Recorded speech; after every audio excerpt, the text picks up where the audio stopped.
औज़ुबिल्लाहिमिनश्शैतानिर्रजीम बिस्मिल्लाहिर्रहमानिर्रहीम।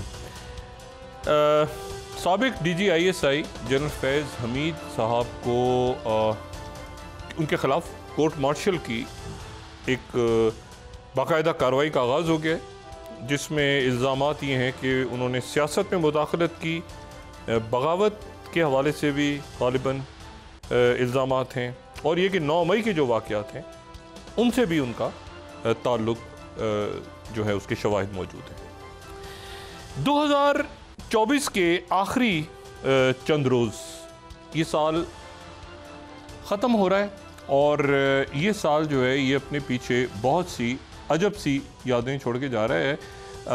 21 दिन साल में रह गए, 31 का महीना होता है दिसंबर का, और इस पे ज़रा कैसे इसको देखें यार, ज़रा इसको एक जायज़ा लेते हैं, ज़रा सूरत हाल का, मुकम्मल सूरत हाल का इसको रैप अप करते हैं। और हमेशा की तरह जब इस तरह का कोई डिस्कशन करना होता है तो मैं तकलीफ देता हूँ मुशाहिद हुसैन सैयद साहब को कि वो मेरे साथ इस नशिश में शरीक हों, और ज़रा थोड़ा सा एक होता है ना कि वो ज़रा सूरत हाल का मुकम्मल तरह जो है वो जायज़ा लेके बताएं, पूरा मुशाहिदा दे दिया, पूरा मुशाहिदा होता है।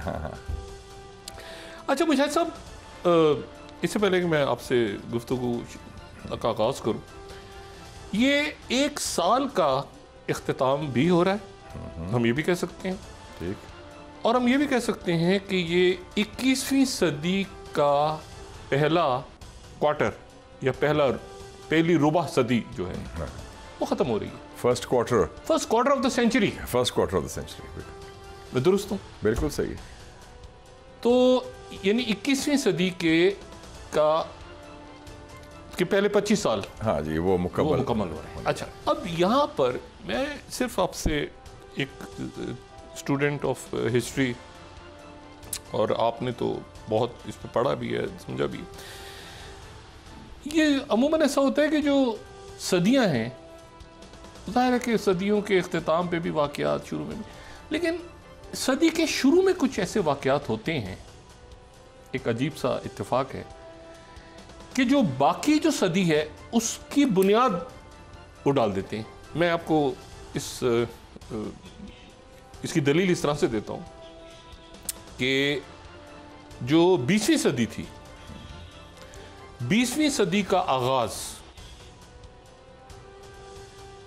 जनाब आप देखें कि राइट ब्रदर्स जहाज़ उड़ा रहे हैं, टेक्नोलॉजी, ठीक है ना, उसके बाद वो इनकलाब रूसी इनकलाब, विंटर पैलेस पे जो है अटैक हो गया, और जनाब जंग अजीम, ये सारा। अच्छा, उसके बाद खिलाफत उस्मानिया का खात्मा, ऑस्ट्रियो हंगेरियन एम्पायर के जनाब जो वली है थे उनको गोली लगी, और गोली ड्यूक फर्डिनेंड सराजीवो में।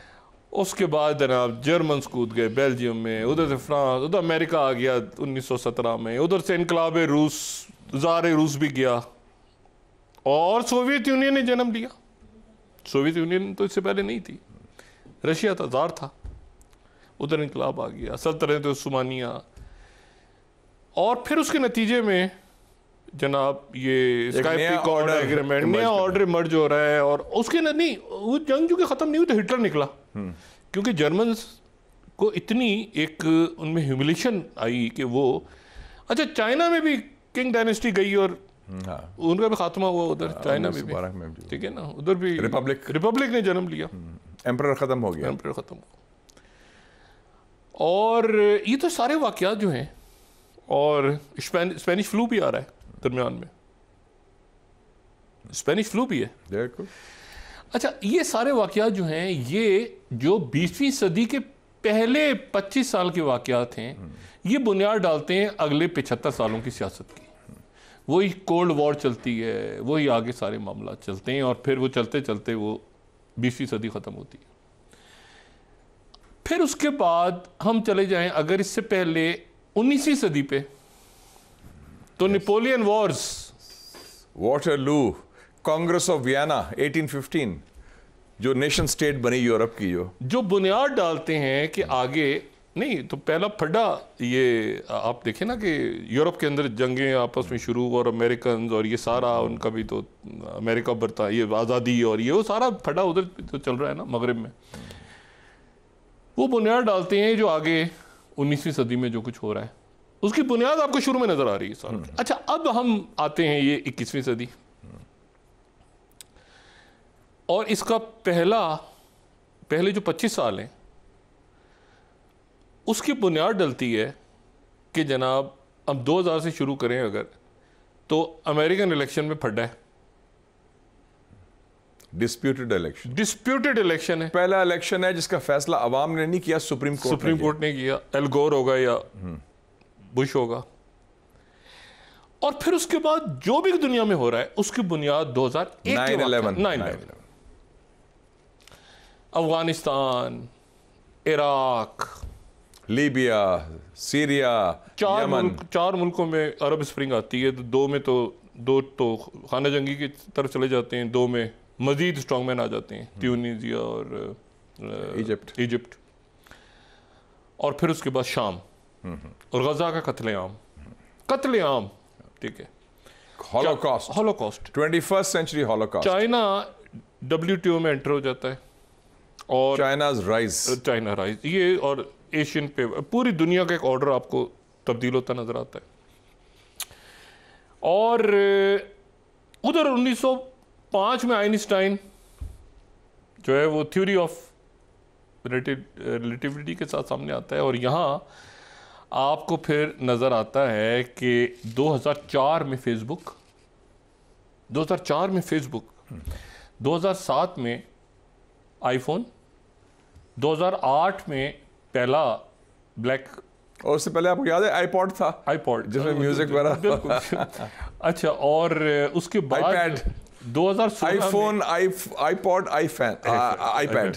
उसके बाद 2016 में ली सेडोल जो है वो अल्फागो आर्टिफिशियल इंटेलिजेंस जो बनती है। 2003 में माई स्पेस, 2005 में यूट्यूब। 2005 से पहले यूट्यूब नहीं है, ये पहले 25 साल हैं। 2006 में ट्विटर जो एक्स है अब, 2010 में इंस्टाग्राम, 2011 में स्नैपचैट, 2016 में टिकटॉक और 2009 में व्हाट्सएप, जिसका कुछ तस्वर भी नहीं था पहले कि व्हाट्सएप कॉल्स भी हो सकती हैं। 2003 में बन गया था लेकिन प्रॉपरली 2008 में स्काइप, और 2013 में बन गया था लेकिन दुनिया के सामने जो आया प्रॉपरली जूम 2019। अच्छा, अब यानी क्या मैं ये कह सकता हूँ आपके सामने जसारत कर सकता हूँ, इसको ओपन करते हैं इस बात को, कि जो बुनियाद 25 सालों में रख दी गई इस सदी की, पिछली सदी की तरह बाकी 75 साल भी उसी केओस की सूरत में जो नया ऑर्डर जन्म लेगा जिस तरह पिछली सदी में लिया था। जी मुजाहिद साहब, बिल्कुल। कम से कम हमारी लाइफ टाइम में तो कोई इस्तेकाम अमन नहीं आने लगा। ये पूरा दुनिया हिली हुई है इस वक्त। ये जो खासकर 3-4 मेजर डेवलपमेंट्स हो रही है ना, जो ओल्ड ऑर्डर जो इस्टेब्लिश हुआ था वर्ल्ड वॉर 2 के बाद, उसका खात्मा, उसके साथ साथ फिर द राइज, अल्लामा इकबाल ने क्या कहा था, देख मशरक से उभरते हुए सूरज को देख, rise of Asia, rise of the global south, rise of China. और ये आपने बात की सीरिया में जो आया है इनकलाब, ये क्या हुआ है? आप बड़ी इंटरेस्टिंग बात है कि 1920 में ट्रीटी ऑफ सेवर्स थी फ्रांस में, सल्तनत उस्मानिया का खात्मे का फैसला हुआ था। और उसमें फैसला हुआ था कि फ्रांस के पास जाएगा लबनान, सीरिया, बरतानिया के पास जाएगा ये इराक, जॉर्डन, सऊदी अरेबिया भी आज़ाद हुआ, फ़लस्तीन का मैंडेट उन्होंने बात की, जो जूइश नेशनल होम, जो बेल्फोर्ड डिक्लेरेशन, साइक्स पिको जो था, और जो जड़ की बुनियाद है वो बेल्फोर्ड डिक्लेरेशन। मेरे ख्याल में अर्दोगन साहब ने जो काम किया है वो 100 साल का बदला भी ले लिया है खिलाफत को, जो सपोर्ट किया ना, ये एक नया अलायंस बना US, इज़राइल और तुर्की का, जिन्होंने मिलके, उसके बरक्स था ईरान और रशिया। तो उसके 3-4 पहलू बनते हैं। एक तो ये है कि तब्दीली की जो लहर है, डेमास्कस टू ढाका, जो डेमास्कस टू ढाका। हाँ, आप देखिए ना, उसमें तो आई ना। अच्छा, मैं थोड़ी इसमें इंटरप्ट करूं आपको। हाँ, ये डीसी टू ढाका नहीं है, DC वाया डेमास्कस। वाया डेमास्कस। डीसी में भी बहुत बड़ा इंकलाब आया है मेरे ख्याल में। सदर ट्रंप का आना अमेरिकन सियासत में और आलमी सियासत में इंकलाब है, क्योंकि वो अमेरिका के डीप स्टेट, अमेरिका के एस्टेब्लिशमेंट की मर्जी के खिलाफ है। सीरिया में आए वापस। सीरिया में क्या हुआ है? सीरिया में दो चीज़ें। एक तो हो कि ये एक हर जगह ये हमारा कबाहत है मुसलमानों में, मुसलमान हुक्मरानों में, कि वो ख़ानदानी बादशाहत, जहाँ तो बादशाहत है वो तो ठीक है, फिर जहाँ नहीं है वो कोशिश है कि ख़ानदानी बादशाहत। 55 साल से एक ही ख़ानदान हावी, और सिर्फ मकसद है हुकूमत करने में, हर कॉस्ट में, हर आज 2 करोड़ 30 लाख की आबादी के 13 मिलियन लोग बेघर थे या रेफ्यूजीज, और इंतहाई नामकबूल, इंतहाई नामकबूल और करप्ट। 2 अरब रुपया चोरी करके वो भागा है। अच्छा, 2 अरब डॉलर। yes. ये जो ये मॉस्को गया है। अच्छा, हाँ, $2 बिलियन। अब ये ना, ये तो मतलब चोरी डाकू का क्या नाम, क्या इससे ये भी हुआ है कि एक आइडियोलॉजी थी बड़ी मशहूर अरब नेशनलिज्म की, बाथिज्म, बास पार्टी का खात्मा हो गया। सदाम उधर गया, 100 साल पुरानी थी। मिशेल एफ्लाक ने शुरू किया था, इन्होंने जो दानिश्वर थे उन्होंने कि बाथिस्ट पार्टी होगी, सबको इकट्ठा करेंगे, अरब पैन अरबिज्म का खात्मा आ गया, रिप्लेस्ड बाय पैन इस्लामिज्म। ये जो हुआ ना, मैं कहता था, आपको याद है आपके प्रोग्राम में मैंने कहा था, बड़ी मशहूर बात हुई थी, और उसको अल कायदा की बड़ी बात होती थी। मैंने कहा अल कायदा जो है ये अमेरिका के लिए अल फायदा है। ये आपने मैंने आपके 2003 में आपने मैंने कहा था, मैं कहा अल कायदा जो है हमें डरा रहे हैं, अल कायदा आ जाएगा। दरअसल ये अमेरिका के लिए अल फायदा है, क्योंकि अमेरिका इसको एज ए इंस्ट्रूमेंट, हथियार इस्तेमाल करता है। और आपने देख ली अल कायदा की बाकायदा हुकूमत आ गई है दमिश्क में, अल कायदा के लोग हैं ना। मुझे ये बताएं जरा, और साथ एक प्रॉक्सी जंग भी चल रही है। पहले 25 सालों पे आते हैं ना। नहीं, प्रॉक्सी जंग भी चल रही है। ईरान रशिया एक तरफ, यूएस इजराइल एक तरफ, और तुर्की ने भी अपना हिस्सा डाल दिया। और एक और जो प्लान है जो ख़तरनाक है, जो असल मुकाबला होगा पैन इस्लामिज्म का और ज़ायनिज्म का, वो है ग्रेटर इजराइल, जिसमें ये गोलान की पहाड़ी पर भी आ गया, गजा पे भी आ गया। मैं उस पे बात में आता हूं, ग्रेटर इजराइल का भी है। ये पैन इस्लामिस्ट है। मैं ज़रा इस पे आता हूँ, लेकिन पहले मुझे ये बताएं कि जो सीरिया में हुआ है, और मैं समझता हूँ कि ये सीरिया में जो हुआ है, ईरान के इंकलाब के बाद 1979 में सबसे बड़ा वाक़या है मुस्लिम दुनिया में और इस खत्ते में। It's a huge change. क्या ये जो 2001 में अफ़गानिस्तान का तो चले, उसके बाद जो इराक, और फिर उसके बाद ये था कि बाकी मुल्कों की तरफ जाना है, और एक हमें नज़र आया कि मुल्कों के अंदर अफरा तफरी और केओस और बगावतों ने जन्म लिया, और उसकी वजूहत भी थी कि कहीं करप्शन थी, कहीं ऑटोक्रेट से, लेकिन एक हवा दी गई। मतलब मेरा ख्याल ये कि अरब स्प्रिंग एक ऑर्गेनिक तो था, लोग बेचैन थे, परेशान थे, लेकिन उसके ऊपर फूंक भी डाली गई। लेकिन ना, वो तो जनरल क्लार्क ने कह दिया था कि 9/11 के 10 दिन के बाद, जनरल वेज़ले क्लार्क, उसका रिकॉर्ड में है, 9/11 होता है तो 10 दिन के बाद वो को 18 या 20 सितंबर को कहता है मैं पेंटागन गया, वहाँ मैंने मिला, क्योंकि वो 4 स्टार जनरल था, सुप्रीम कमांडर था नेटो का। तो कहते हैं मेरे को सबॉर्डिनेट जूनियर मिले, कहते हैं क्या हाल है, आप आए हैं, please general come over for cup of coffee. तो उन्होंने कहा कि वो मेरा जो जूनियर था उसने कहा कि ये तो बड़ा अजीब बात हो रही है, ये तो पूरा प्लान बन रहा है तिया पांचा करने का, और 7 मुल्कों की लिस्ट है। उनके क्या मतलब? कहता है अभी तो इराक पर हमला होना है। ये 9/11 के 8 दिन के बाद हुआ।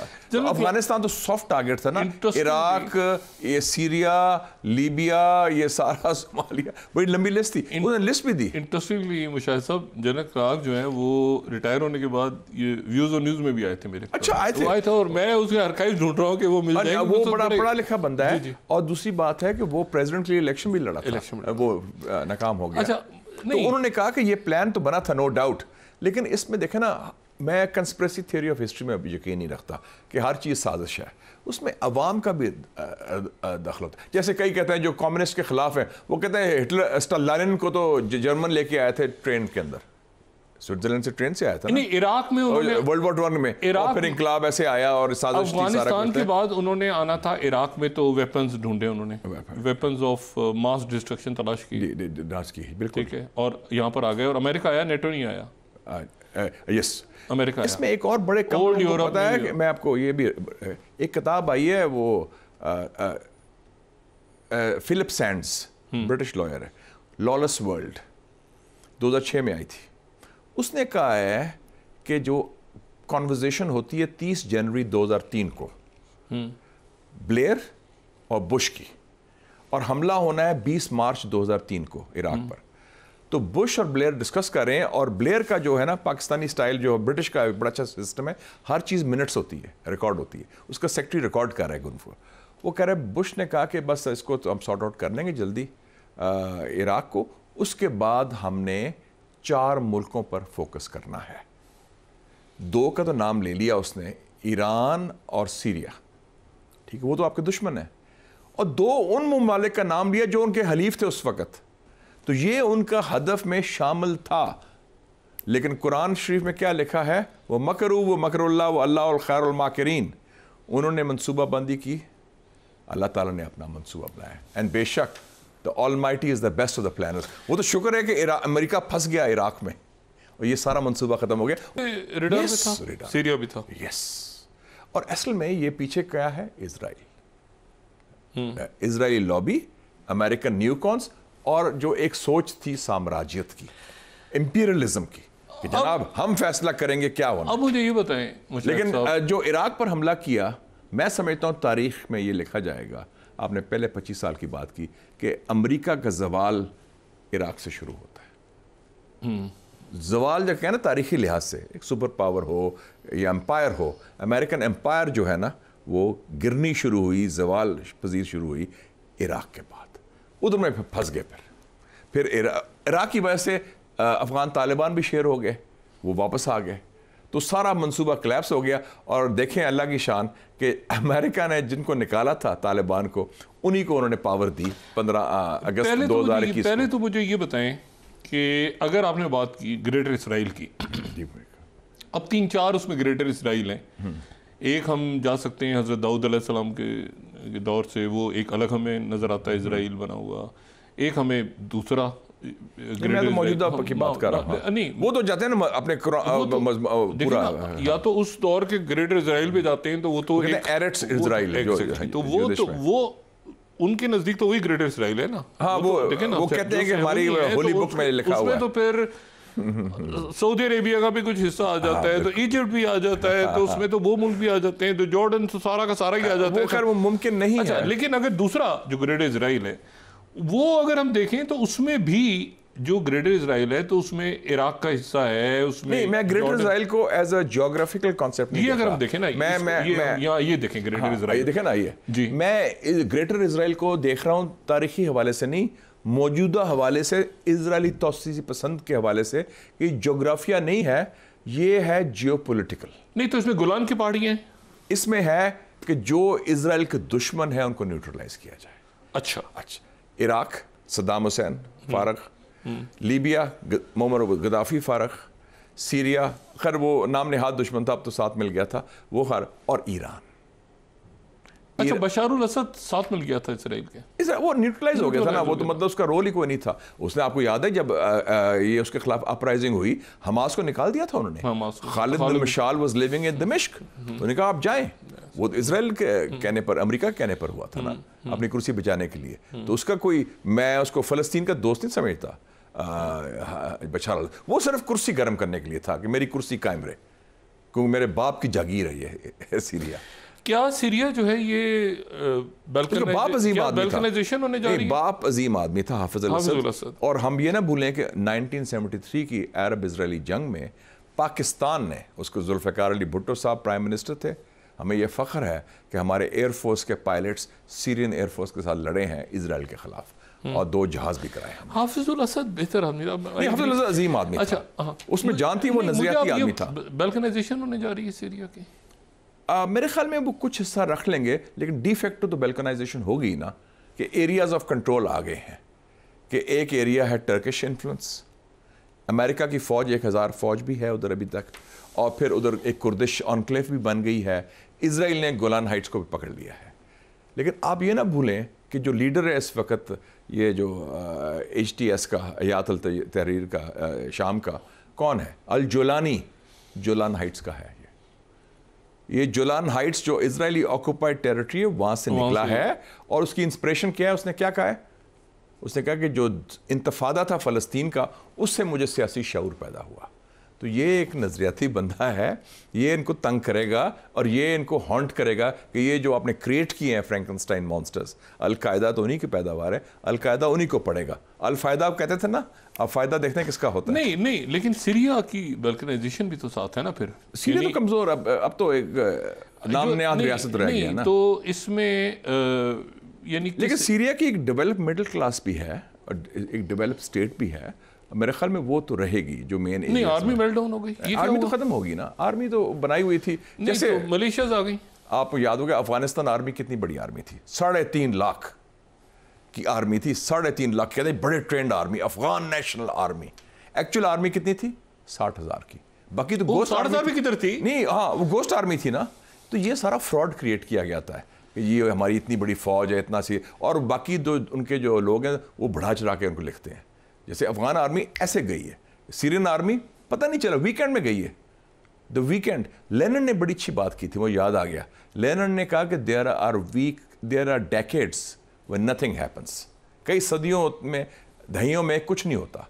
And there are weeks when decades happen. और कई हफ्तों में कई दहाइयों की तारीख तब्दील होती है। ये वो मौका है इस वक्त। लेनिन की बात साहब कि कुछ हफ्तों में दहाइयों की तारीख तब्दील होगी। और ये 12 दिन हमारी आंखों टोटल 12 दिन में सीरिया। अच्छा, बल्कि एक वीकेंड में फारग हुआ है ना वो। देखे ना, उस दिन जुमे को अली लारजानी गया, वो भी मेरे ख्याल में गलती थी ईरान की, उन्होंने भेजा कि हम आपके साथ खड़े हैं।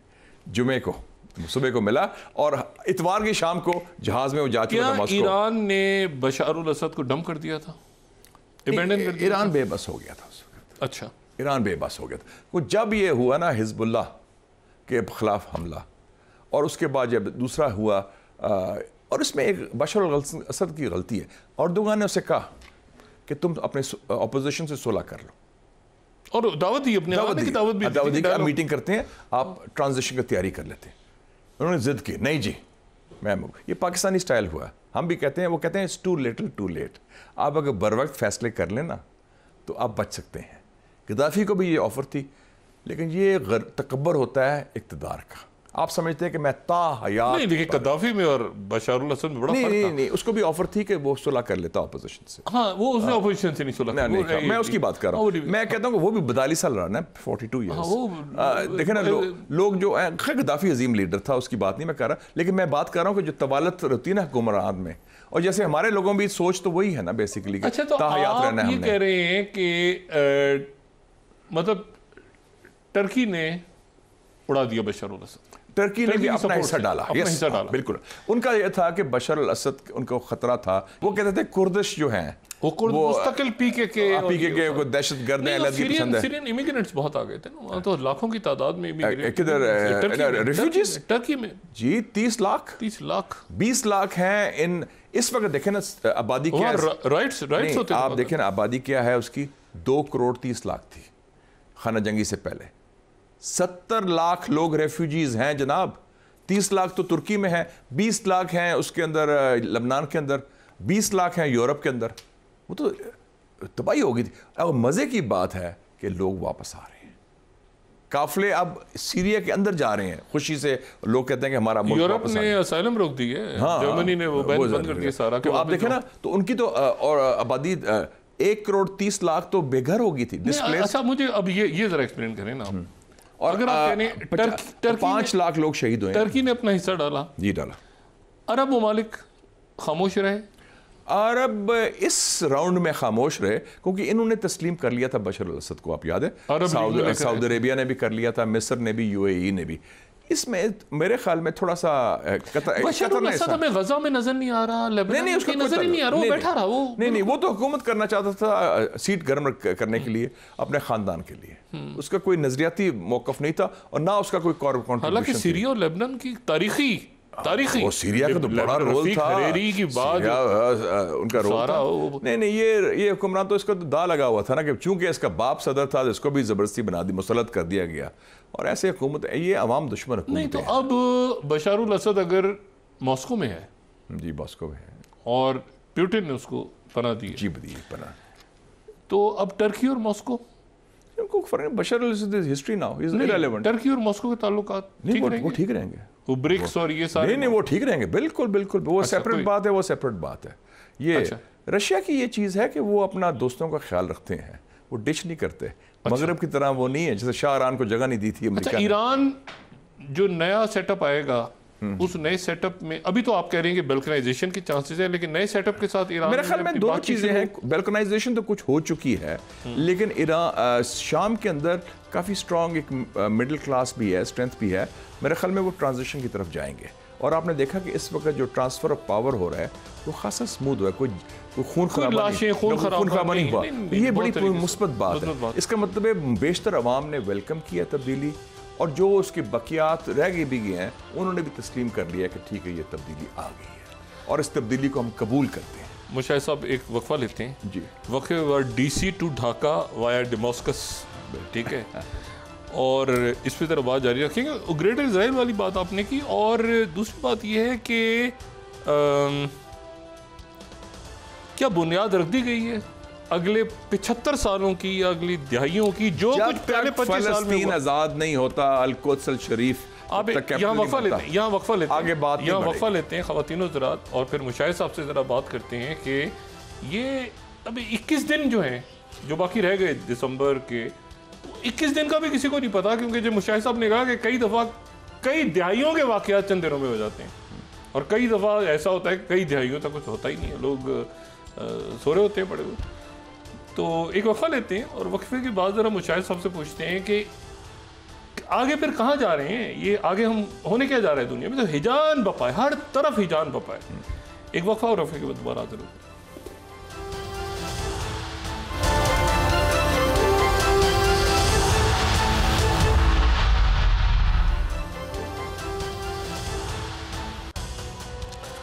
मुशाहिद साहब, ये ज़रा हम अभी इस पे ग्रेटर इजराइल और ये सारी बात हो रही है, नेतन्याहू पे कैसे चलने शुरू हो गए? नेतन्याहू रहेगा, बचेगा, या अब वो भी उसका भी काम खत्म हो गया? क्योंकि ट्रम्प ये कह रहा है कि 20 जनवरी से पहले पहले मुझे सीज फायर चाहिए।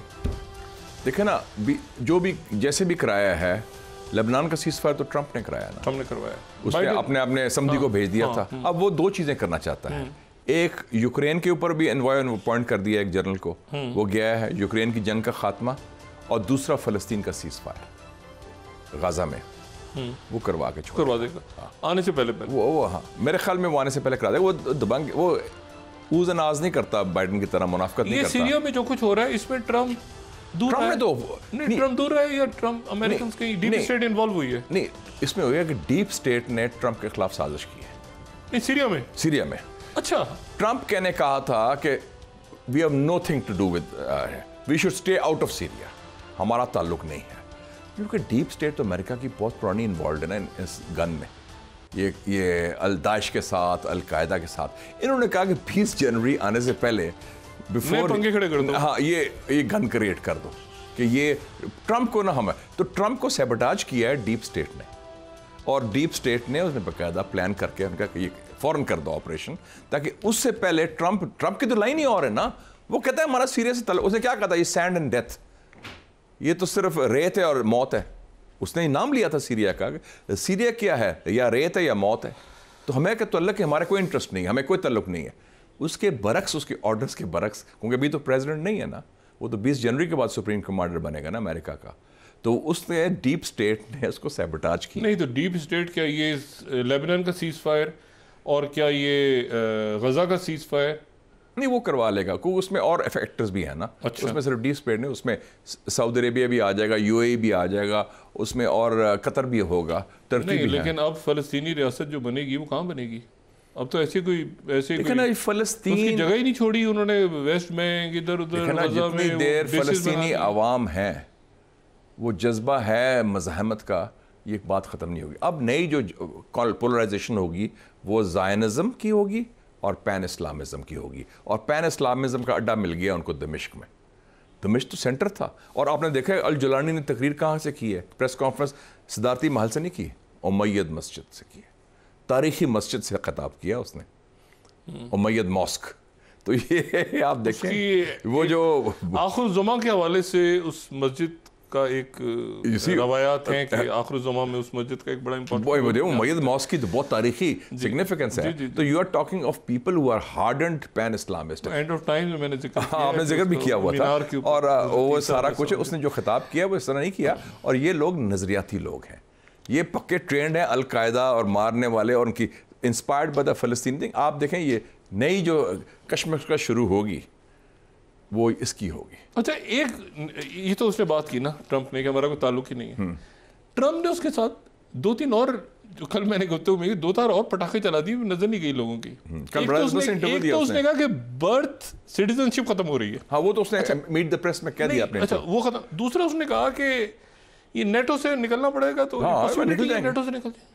अब कितनी बड़ी तब्दीली, बहुत बड़ी बात कर गया, इंकलाबी बात कर गया। नहीं नेटो नहीं, आप एक तरफ बाइडन कहता है नहीं, और तीसरी बात उसने कहा कि ज़ेलेंस्की जो है, हाँ, वो इसको डील करो जल्दी, फटाफट डील करके खत्म। ज़ेलेंस्की तो वो ट्रीट कर रहा है जोकर, उसको कह रहा है फारक हो तुम। तो ये नेटो, बाइडन ने क्या कहा था, they should be Asian NATO.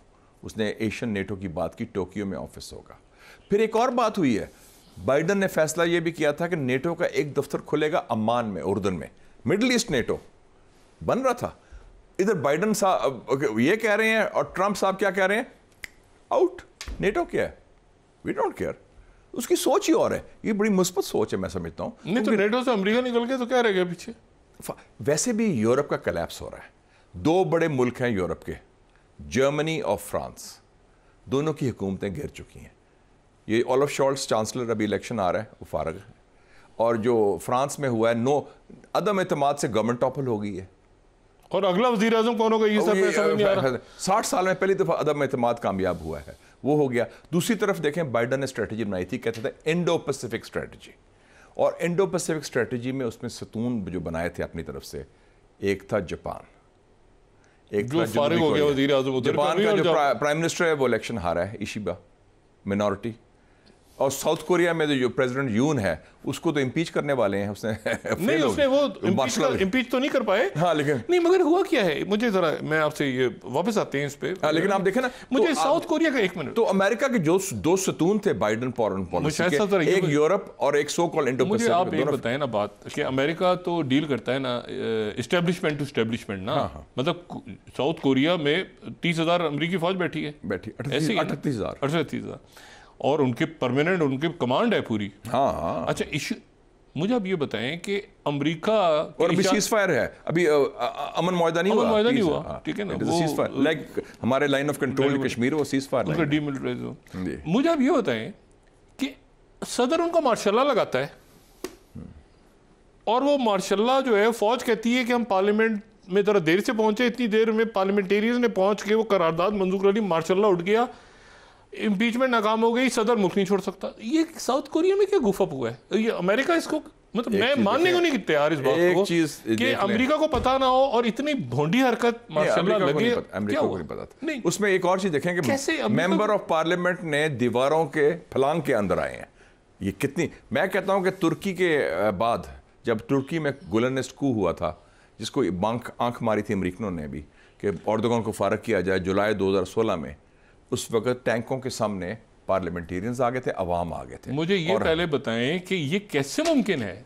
ये मुमकिन है, वहां पर मार्शल का ऐलान कर दे जनूबी कोरिया और अमेरिकन को ना बताओ, 30,000 फौज तो अंदर बैठी है ना। हुक्मरान जो होते हैं ना, वो अकले कुल नहीं होते, वो हिमाकत होती है, वो समझते हैं कि हम बड़े स्ट्रांग हैं। नहीं, स्ट्रांग नहीं, कुर्सी बड़ी मजबूत है। अमेरिकी फौज बैठी है ना कोरिया में। हाँ, वो बैठी है। तो कोरिया की फौज भी साथ साथ ही है ना। हाँ, उनके मुल्क में 38,000 फौज बैठी है। अब मार्शल का ऐलान हो गया और 6 घंटे बाद, तो इसमें अमेरिकन फौज क्या, अमेरिका का रोल क्या हुआ? फिर वो सरप्राइज हुआ। वो हुक्मरान जो था वो डेस्परेट हो गया, उसने समझा जैसे हम लोग समझते हैं, उसने कहा कि ये कुर्सी बड़ी मजबूत है। हमाकत होती है ना हुक्मरानों से, क्योंकि उनके दिमाग में तकब्बर होता है, और वो खौफ से, हमारे यहाँ भी हम ज्यादा फैसले खौफ की बुनियाद पर करते हैं ना। तो ये जो अपोजिशन है वहां पे, जो इनके अगेंस्ट है, वेरी स्ट्रांग अपोजिशन। ये प्रो चाइना है? ये प्रो चाइना तो नहीं, लेकिन ये टिल्ट है। वो कहते हैं कि शुमाली कोरिया से अमन करो, अच्छा, और वो कहते हैं चीन से ताल्लुकात अच्छे रखो।